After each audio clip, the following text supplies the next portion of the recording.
Hi, so this is just gonna be like a video on how to UV map hair.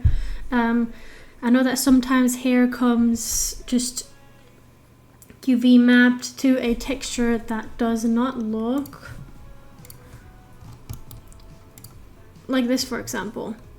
Most hair is rigged to this kind of like texture. To Sissy's stuff. I'm so sorry for the pronunciation, I'm horrible.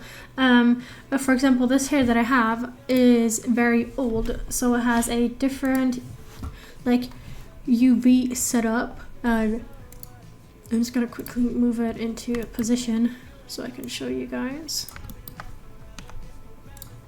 It doesn't need to look perfect. Something like this, I guess. Let's just go with that. I'm gonna hide the armature so it's not in the way, and then I'm gonna show you guys. So this is the hair that is UV mapped to those textures, and this is what it would look like. I also changed it up a bit, but you see it has like these like soft strands, and it actually does look like proper hair.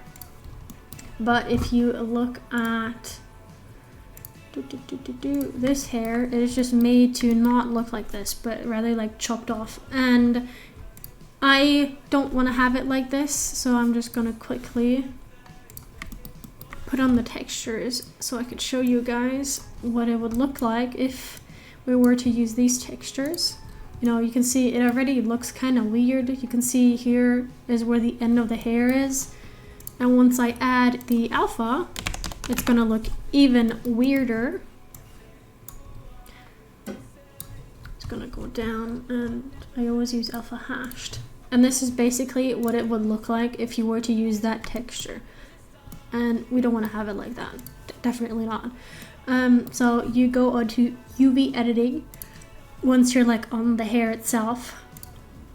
And here you can see the whole UV of like everything that is on the hair, but we just want the hair itself. We don't want it for like the middle, for example.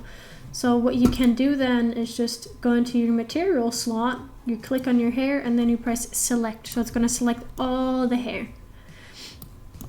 And what you can do is, if you just, you know, have like me and I don't want to like make it super fancy, you can just left click and like hold drag, and then you go into your scale tool. You could just make it a bit smaller, a bit shorter, and then you go to the move tool and just move it into position, and then boom, basically it is already done. You can see it has like cute little strands. You know, it's nothing huge because the hair just wasn't made to be like this, not for this texture. But yeah, that's basically just it. If you have a hair, for example, where it has like different colors, so let's say like these are like black, and I don't know, maybe you have like a raccoon tail hair, and here it looks different. What you can do is then just, you know, click anywhere so it like all gets removed, and then you can press L on every single thing, and then you only have those specific things selected, and then you can, you know, grab it again, and then you could maybe move it into this position because maybe the color is nicer there, or just looks different or better, I don't even know what, and then you can just move it there. And see, I have more strands here. Of course it's gonna look a bit weird now. Like I said, the hair just wasn't made for it. And yeah, that's basically it. That's how you just UV map your hair.